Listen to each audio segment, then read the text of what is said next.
혹시 어릴 적 체육 시간에 이런 스쿠터 보드를 타본 적 있나요? 재미보다는 손잡이를 잡은 손가락을 반복해서 부딪혔던 기억이 있으세요? 어쨌든 이 보드는 가능한 한 손가락을 많이 다치게 하기 위해 설계된 것처럼 보입니다.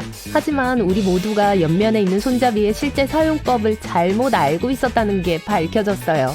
손잡이는 사실 손가락 보호대입니다. 손잡이가 아니에요. 보드의 측면에 있는 플라스틱 고리는 우리가 잘못 사용해서 손가락을 부딪히는 걸 막기 위해 고안되었습니다. 잡는 올바른 방법은 손을 구멍으로 넣고 보드의 바닥을 잡는 거예요. 이렇게 하면 보드를 타고 움직이면서 손가락 마디가 다른 보드나 장애물에 부딪히는 걸 막을 수 있을 거예요. 샤워를 마치고 나와 부드러운 목욕 가운으로 몸을 감쌀 때 어느 쪽으로 묶어야 할까요? 보통 이렇게 하시죠? 고리에 넣은 벨트를 허리에 묶어요. 벨트는 다 이렇게 쓰는 거 아닌가요? 사실 목욕 가운은 이렇게 묶는 게 더 효과적이에요. 벨트를 앞쪽에서 2개의 고리에 밀어 넣고 팽팽하게 당깁니다. 그러면 몸에 딱 맞게 감싸는 게 훨씬 쉬워요. 이 나눗셈 기호를 보세요. 아마도 그 디자인 뒤에 숨겨진 거의 알려지지 않은 의미가 무엇인지 생각해 본 적이 없을 거예요. 이건 숫자가 점으로 표시된 분수를 나타냅니다. 말이 되죠? 왜 아무도 눈치채지 못했을까요? 아보카도를 까고 난 후 다 사용하지 않을 때 갈색으로 변하지 않게 하는 방법이 있어요. 물 한 잔에 넣어 냉장고에 보관하세요. 2-3일 정도 더 오래 갈 거예요. 영화를 보기 위해 팝콘을 전자레인지에 넣고 돌린 다음 봉지를 그릇에 쏟으려고 해요. 잠깐! 전자레인지 팝콘 봉지는 거의 아무도 사용하지 않는 유용한 기능이 있어요. 일단 팝콘이 다 만들어지면 봉지의 끝이 약간 열릴 거예요. 더 넓게 뜯기 전에 봉지를 뒤집어서 흔들어 보세요. 그 구멍은 성가신 알맹이들이 빠지도록 고안되었습니다. 모두 흔들어서 털어내면 매번 완벽한 팝콘을 즐길 수 있을 거예요. 자외선 차단제에는 유용한 용도가 있어요. 피부에 영구 마커 자국이 남았는데 스프레이 자외선 차단제가 있다면 마커에 뿌리고 문질러주세요. 됐어요. 또한 부엌 타일과 같은 단단한 표면에도 효과가 있어요. 다음번에 예술적 재능을 발휘하면 안 되는 곳에 영구 마커를 사용했다면 문제 없겠네요. 리모컨의 배터리가 방전되면 배터리 수명을 늘릴 수 있는 숨겨진 기능이 있습니다. 배터리를 꺼내서 양쪽 끝을 함께 문지르세요. 이렇게 하면 연결 지점이 깨끗해지고 내부의 화학물질이 재분배됩니다. 이것은 배터리를 사러 가기 전까지 시간이 있다는 걸 의미하죠. 위를 보세요. 천장 선풍기가 보이시나요? 좋아요. 천장 선풍기가 없다면 선풍기가 있다고 상상해 보세요. 여러분이 아마 모를 숨겨진 기능이 있어요. 팬 자체의 스위치나 리모컨의 버튼일 수 있지만 대부분의 팬은 방향을 바꿀 수 있습니다. 이 기능이 필요한 이유가 있어요. 겨울에는 팬이 시계 방향으로 회전하여 천장의 뜨거운 공기를 아래로 밀어내게 합니다. 여름에는 반시계 방향으로 회전하여 바닥 주위의 찬 공기를 끌어올려 방 주변으로 순환시켜요. 다음은 정말 대단한 발견이에요. 전자레인지에 무음 모드가 있을 수 있어요.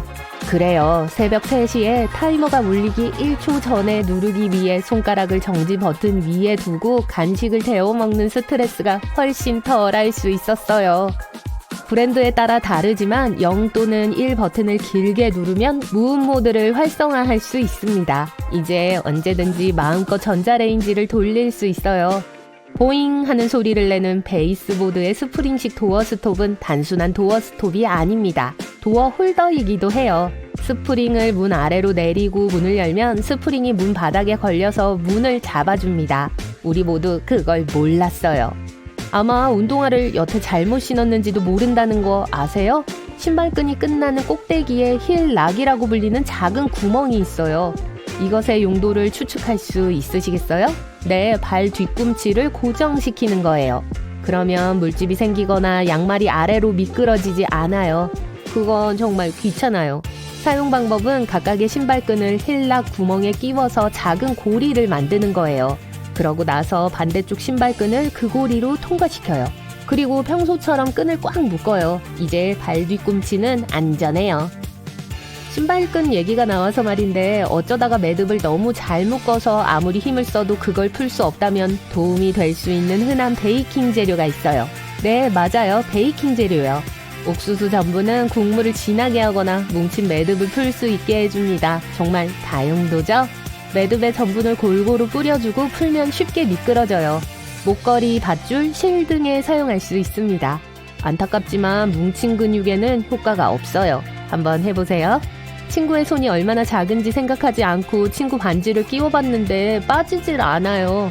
윈덱스를 사용하세요. 네, 윈덱스는 유리창 청소 용액이지만 빠지지 않는 반지를 제거하는 놀라운 재능도 가지고 있습니다. 살짝 뿌리기만 하면 반지가 미끄러져 나올 거예요. 대단하죠? 왜 아무도 그걸 가르쳐주지 않은 거죠? 연필로 시험지 답안을 작성하고 있다고 가정해 볼게요. 그런데 지우개가 없어요. 이상하게도 시험 보는데 빵은 잊지 않고 가져왔어요. 그럼 됐어요. 빵만 있으면 방금 적은 오답을 지울 수 있어요. 빵의 질감이 지우개처럼 될 때까지 빵을 단단히 말아주세요. 그러고 나서 지우개처럼 사용해보세요. 왜 빵 제조업자들은 이걸 숨기고 있었을까요? 학교 시험에 빵을 가져왔을 때 여러 번 유용할 수 있었는데 말이죠. 가죽 자켓을 입는다면 우선 여러분은 멋쟁이에요. 두 번째로 아마도 바로 눈앞에 있는 비밀 기능을 사용하지 못하고 있었을 거예요. 자켓 어깨 윗부분의 끈은 단지 장식용이 아니에요. 단추를 열고 가방끈을 끼운 다음 단추를 다시 채우면 가방을 고정시킬 수 있어요. 이제 아무리 점핑 잭을 하고 옆으로 제주를 넘고 브레이크 댄싱 헤드스핀을 한다고 해도 가방은 제자리에 있을 거예요. 남은 음식을 포장할 때 호일은 우리의 친구입니다. 하지만 호일을 세탁할 때도 사용할 수 있는 비밀 기능이 있어요. 건조기 시트가 다 떨어졌다고 가정해보세요. 옷은 너무 많은 정전기로 가득 차서 머리카락을 만화 속 사악한 과학자 머리처럼 뻗치게 만듭니다. 이렇게 해보세요. 두 장의 호일을 구겨서 공 모양으로 뭉쳐요. 옷을 공과 함께 건조기에 다시 넣고 돌려주세요. 정전기 없이 나올 거예요. 달걀을 삶고 나면 달걀이 뜨거운 물에 있어요. 펄펄 끓는 물이죠. 어떻게 손을 대지 않고 쉽게 달걀을 꺼낼 수 있을까요? 거품기예요. 거품기를 달걀 위에 밀어 넣으면 철사 받침대로 변할 거예요. 이제 쉽고 편안하게 달걀을 꺼낼 수 있어요. 빵봉지에 있는 클립 색깔은 사실 비밀스러운 의미를 전달합니다. 빵이 포장된 요일을 보여주고 있어요. 파란색은 월요일, 갈색은 목요일, 흰색은 금요일을 의미합니다. 네, 무작위가 아니었어요.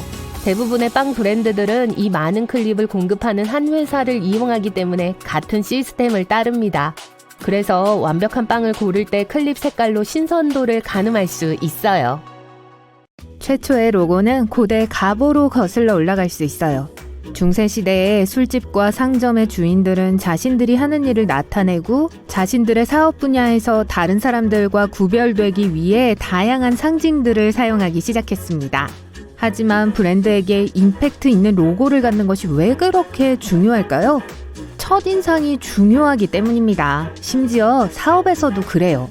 잘 만들어진 로고는 잠재적인 고객에게 올바른 메시지를 전달하고 사람들이 회사가 어떤 일을 하는지 한눈에 알아볼 수 있도록 도와줍니다. 요즘 특히 전자상거래가 시작된 이래로는 살펴봐야 할 로고가 너무 많기 때문에 일상적인 제품에서 숨겨진 의미와 기호를 간과하기가 쉬워요. 도미노 피자의 로고도 회사의 과거에 대해 많은 것을 말해줍니다. 이름에서 알 수 있듯이 로고 속에는 도미노 타일이 있죠. 초기 계획은 세 지점 각각의 점이 다르게 찍힌 도미노를 넣는 것이었지만 회사가 너무 커져서 모든 지점에 점을 찍는 게 불가능해졌어요.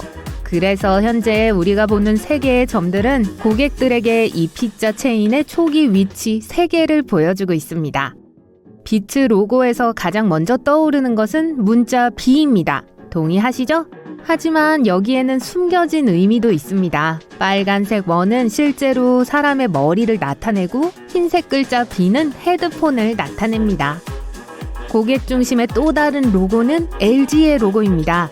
이 회사에서는 회사의 초기 이름인 럭키 골드스타와 회사의 현재 슬로건인 Life's Good이 모두 들어갈 수 있도록 로고를 디자인했습니다.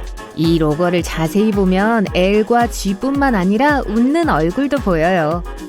리바이스는 세계에서 가장 유명한 청바지 회사 중 하나일 겁니다. 하지만 이 브랜드의 로고에도 숨겨진 의미가 있습니다.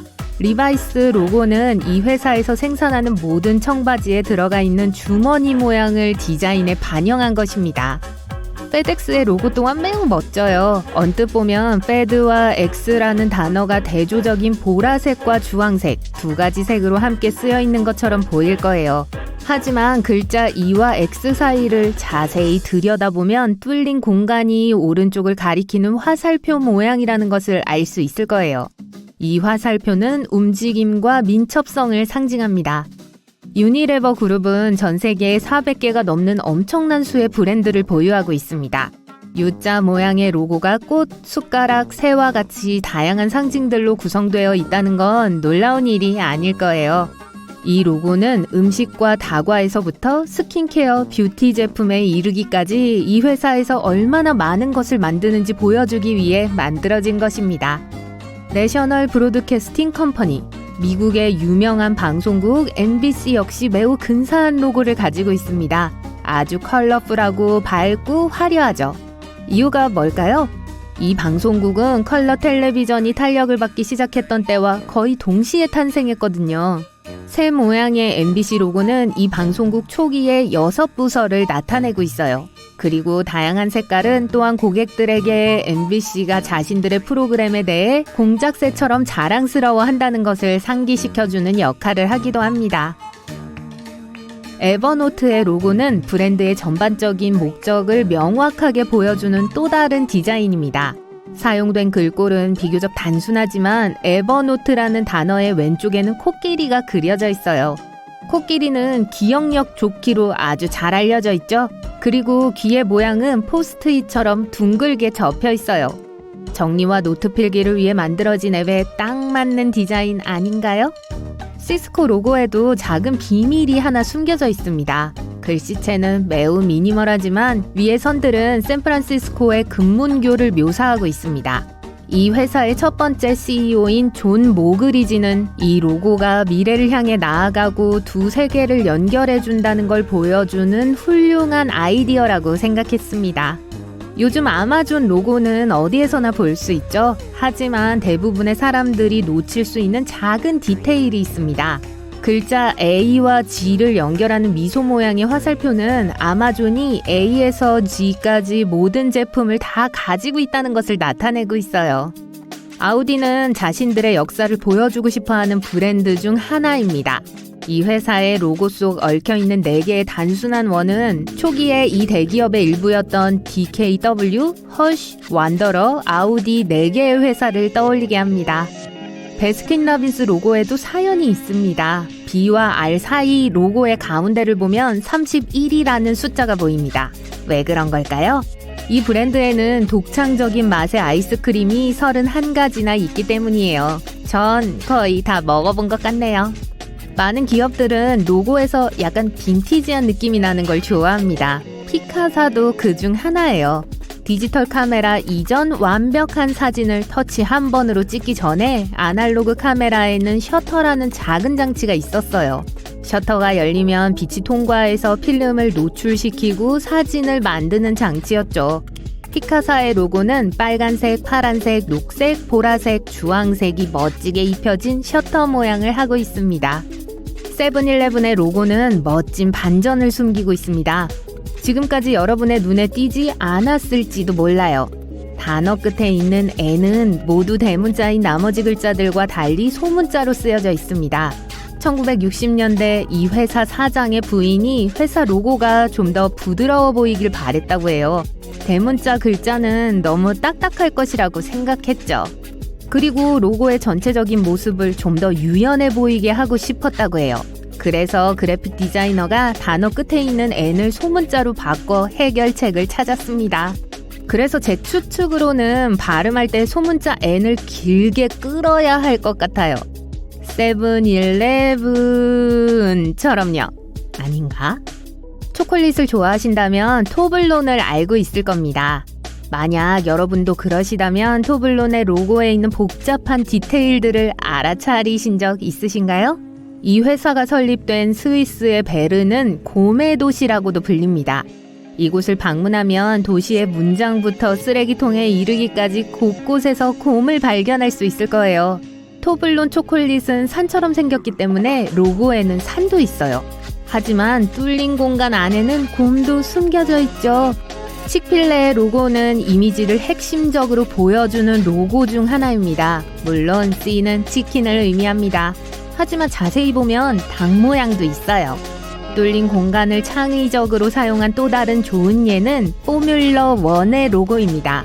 포뮬러라는 단어를 상징하는 F와 붉은 불꽃을 묘사한 수평선 사이에는 숫자 1이 아주 비밀스럽게 숨겨져 있습니다. 아마 못 보셨을 거예요. 가장 유명한 스포츠 의류 브랜드 중 하나인 아디다스에는 작은 미스테리가 숨겨져 있습니다. 언뜻 보기에 아디다스의 로고는 그저 세 개의 수직선으로 구성되어 있는 것 같습니다. 그런데 산처럼 보이지 않나요? 이 산은 정상에 도달하기 위해 운동선수가 해야 하는 노력을 상징하는 산입니다. 그 과정이 마치 산을 오르는 것과 같다는 거죠. IBM 로고는 스스로를 표현하고 있어요. 회사 이름 속 세 글자인 IBM은 속도와 역동성을 상징하기 위해 수평선으로 디자인되었습니다. 창업자들에게 항상 중요했던 회사의 주요 가치 중 하나예요. 전 세계적으로 유명한 레이벤 역시 멋진 로고를 가지고 있습니다. 이 회사는 자신들의 진짜 역할을 놓치지 않기 위해 로고의 B를 한 쌍의 선글라스처럼 디자인했습니다. 세계적인 인터넷 백과사전인 위키피디아에는 브랜드 정체성에 걸맞는 로고를 가지고 있습니다. 각각 다른 무늬를 가진 다양한 퍼즐 조각이 지구를 구성하고 있는데 빠진 조각도 몇 개가 있죠.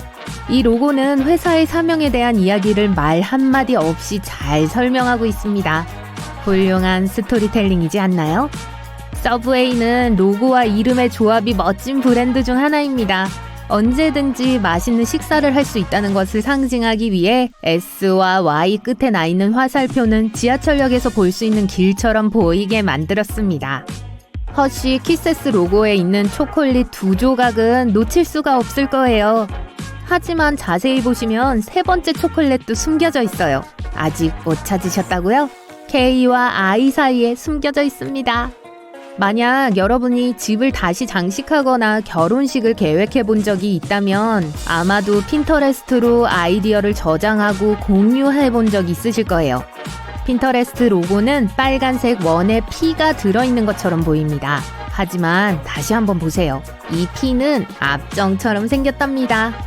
아주 자세히 보지 않는다면 런던 심포니 오케스트라의 로고는 독특한 모양의 빨간 곡선으로 보이겠지만 실제로는 지휘자를 상징하는 나름의 목적이 숨겨져 있습니다. 로고 안에 이미지를 숨겨놓은 또 다른 브랜드는 매직커피입니다. 이름 위에 있는 커피잔은 자세히 보면 모자 모양이에요.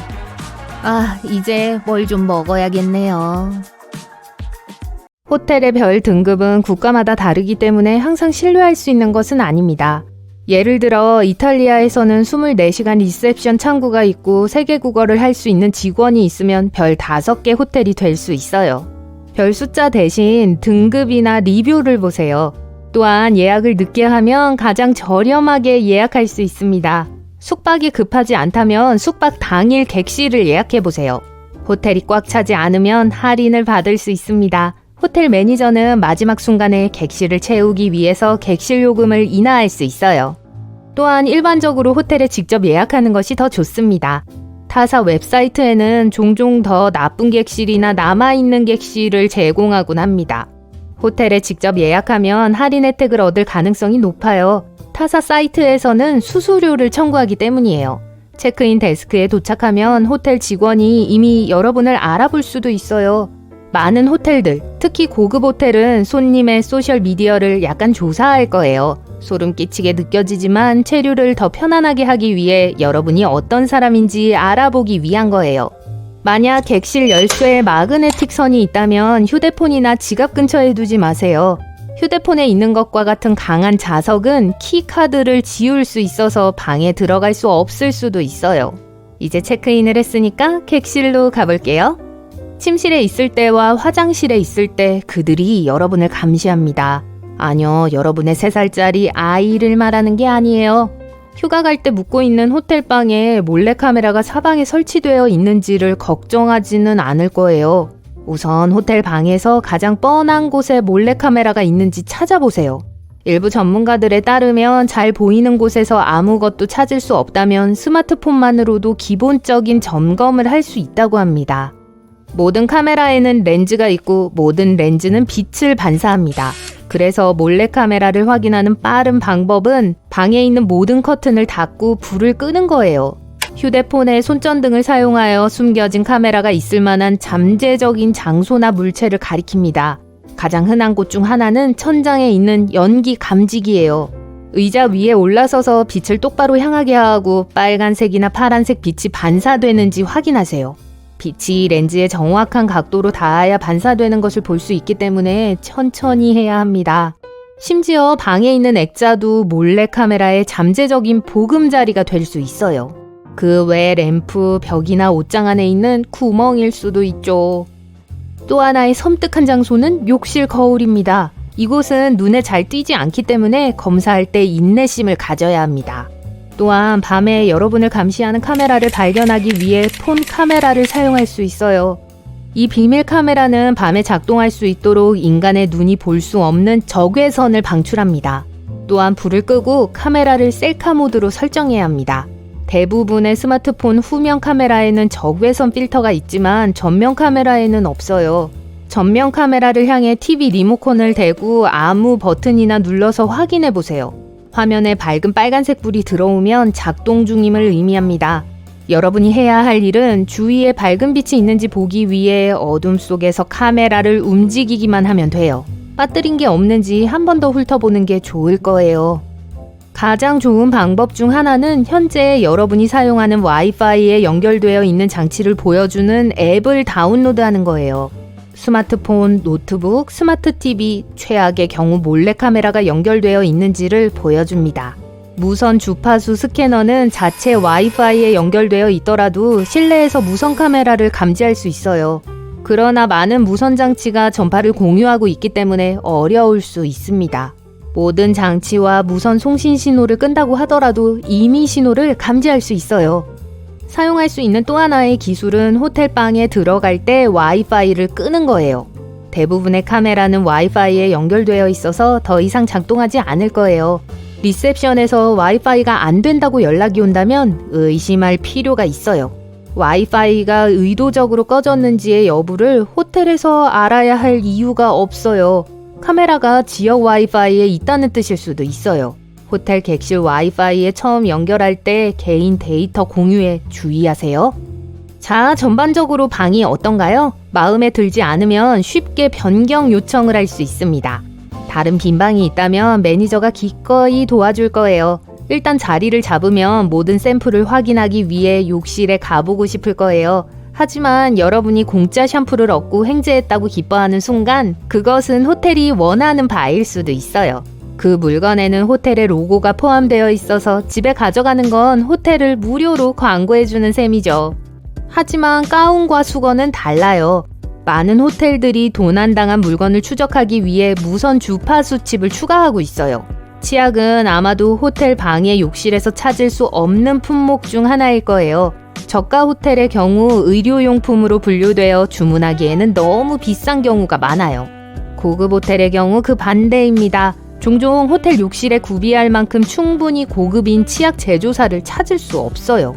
변기 옆에 이유 없이 설치된 것처럼 보이는 전화기를 볼 수 있을 거예요. 하지만 그건 사실 호텔이 다이아몬드 4등급을 받기 위한 AAA의 요구사항이에요. 또한 안전장치의 역할도 해요.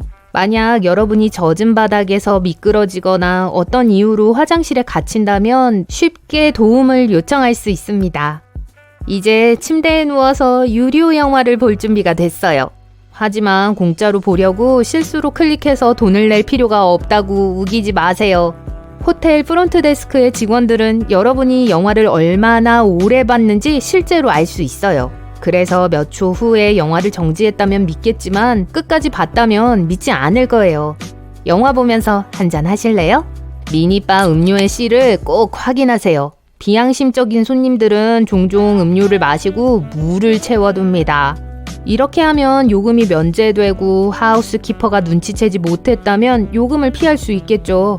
맞아요. 음료수 한 캔은 편의점에서 사는 것보다 2배 더 비쌀 수 있지만 호텔의 블랙리스트에 오르고 싶지는 않을 거예요. 호텔에서 사용한 수건을 정성 들여 정리하는 건 최선의 방법이 아니에요. 전혀 도움이 안 돼요. 일반적인 규칙은 욕실 바닥이나 욕조 같은 곳에 두는 거예요. 그러면 직원이 수건을 바꿔야 한다는 걸 알 수 있어요. 만약 수건을 모두 잘 접어서 보관한다면 직원은 수건이 아직도 깨끗하다고 생각하고 교체하지 않을 거예요. 저렴한 비용으로 여행 중이라서 호텔에서 요리를 할 수 있도록 가전제품 몇 개를 가지고 오셨네요. 그럴 수 있죠. 하지만 콘센트가 하나밖에 없는데 전기주전자에 달걀을 삶고 싶다면 하지 마세요. 첫째, 콘센트의 용량이 얼마나 되는지 알 수 없어요. 심지어 호텔에 화재 경보를 울릴 수도 있어요. 그냥 샌드위치 같은 걸 드세요. 아무 종이로나 바닥에 흘린 커피를 닦아도 돼요. 하지만 침대를 정리하지는 마세요. 직원이 어쨌든 시트를 교체할 거예요. 게다가 만약 일어난 직후에 침대를 정돈한다면 실제로 작은 먼지 진드기를 위한 아늑하고 어두운 환경을 만들어주는 거예요. 항상 조식이 포함된 호텔을 찾으세요. 보통 근처 식당에서 아침을 먹는 게 훨씬 더 비싸요. 게다가 어디로 가야 할지 모를 거예요. 호텔 조식 뷔페를 먹는 게 훨씬 나아요. 커피, 치즈, 햄, 토스트, 과일. 잘하면 점심을 건너뛸 수도 있을 거예요. 물론 컵라면을 먹기 위해 물을 끓일 수 있지만 신선하고 바삭바삭한 토스트를 먹고 싶다고 해서 다리미로 토스트를 만들려고 하진 마세요. 미친 소리처럼 들리지만 어떤 사람들은 심지어 냉동 피자를 헤어 드라이어로 데우려고 하기도 합니다. 어떻게 됐냐고요? 결국 다른 호텔을 구하거나 식당을 찾아야만 했을 거예요. 이건 좀 웃기게 들리지만 호텔 방에 있는 전기주전자에 양말이나 의류를 삶아서는 안 돼요. 일부 호텔 직원들은 그런 일을 본 적이 있다고 주장해요. 세탁물은 호텔 서비스에 보내세요. 여기 수수께끼가 있어요. 미국의 어느 도시가 이름을 2번 부를 정도로 사랑받고 있죠? 맞추셨네요. 뉴욕, 뉴욕. 하지만 문제는 우리가 뉴욕에 대해 정말 얼마나 알고 있는 거죠? 전 도시 아래에 있는 도시에 대해 말하는 거예요. 감히 저와 함께 빅애플 지하 투어에 참여해 보시겠어요? 그럼 손전등 챙기세요. 어두워질 거니까요. 맨하튼의 중심부 로마네스크 시청 건물 앞에서 시작할게요. 믿거나 말거나 우리 발 밑에는 올드시티 홀역이라고 알려진 뉴욕에서 가장 오래된 지하철역이 있어요. 1904년 10월 27일에 개방되었는데 그날은 뉴욕 시민들을 위한 진정한 축제의 밤이었죠. 사람들이 아주 흥분했었어요.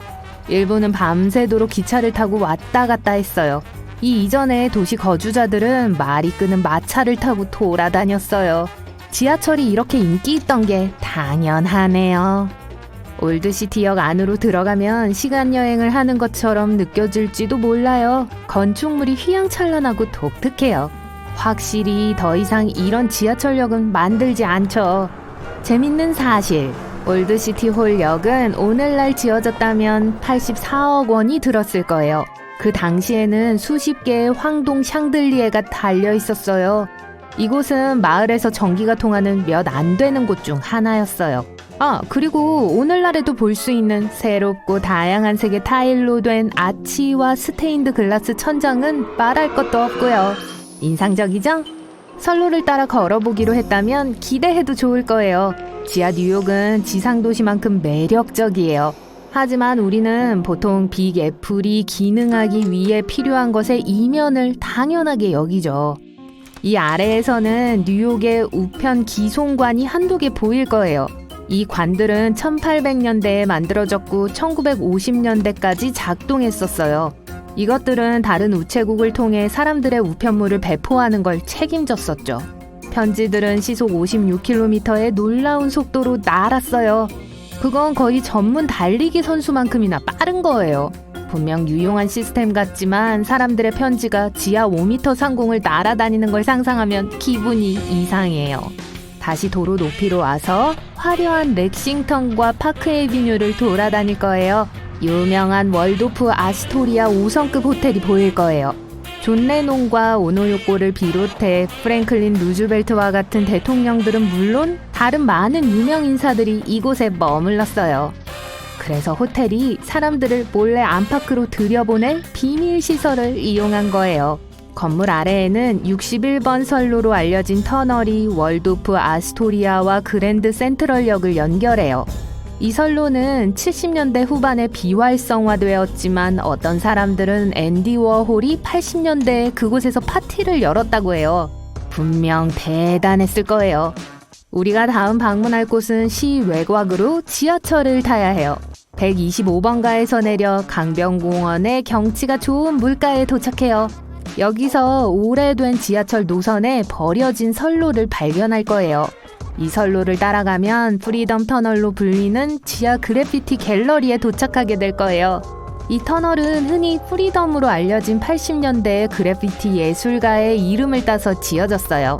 이 터널을 탐험하는 동안 그가 15년 동안 그린 40개가 넘는 그래피티 작품을 볼 수 있어요. 제임스 딘 모나리자, 그리고 심지어 프리덤 자신의 자화상 스프레이 그림이 있어요. 다음으로 뉴욕시의 북쪽 지역을 잠시 둘러볼게요.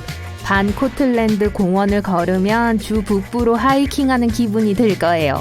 하지만 절 믿으세요. 여러분은 여전히 도시에 있어요. 길을 따라 여러분은 돌로 만들어진 큰 환기탑들을 만나게 될 거예요. 이 탑들은 한때 오래된 뉴욕의 사회 기반 시설의 일부였어요. 이것은 크로톤 수로였던 곳의 잔해로 이루어져 있죠. 1800년대 도시의 물 공급은 66km 길이의 지하 터널을 통해 흘렀어요. 뉴욕 북부 크로톤강에서 맨해튼 미드타운의 브라이언트 공원까지요. 맞다. 브라이언트 공원은 공원이 아니었다고 알려드려야겠네요.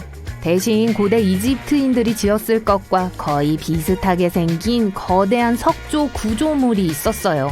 12,200평방미터의 이 구조물은 도시의 저수지 역할을 했어요. 심지어 사람들이 저수지의 수정 같은 물을 보면서 오후 산책을 즐길 수 있게 위에 길도 있었어요.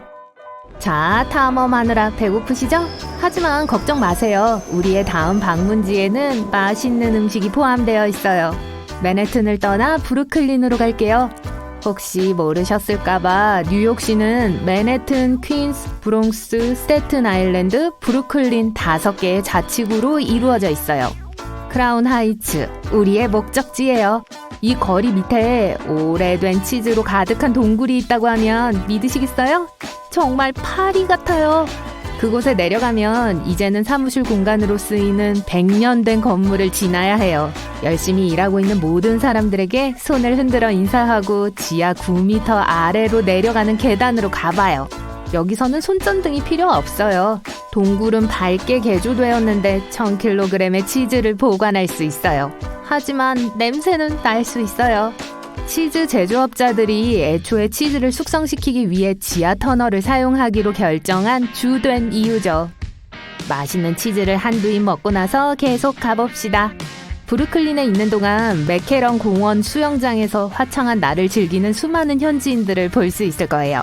수영장은 올림픽 수영장의 3배인데 엄청난 관광 명소예요. 여러분이 뉴욕 탐험가가 되어가면서 수영하러 갈 수도 있어요. 하지만 이 명소에는 훨씬 더 흥미로운 곳이 있어요.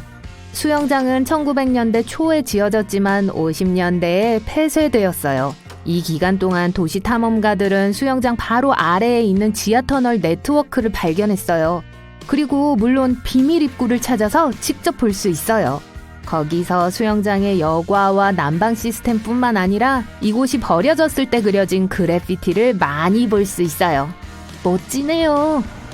이 질문은 이상하게 들릴 수 있지만 여러분은 뉴욕에서 소를 본 적 있나요? 전 확실히 못 봤거든요. 아마 그럴 만한 이유가 있을 거예요. 분명히 뉴욕에는 아직도 소를 운송하기 위해 건설된 지하 터널이 있어요.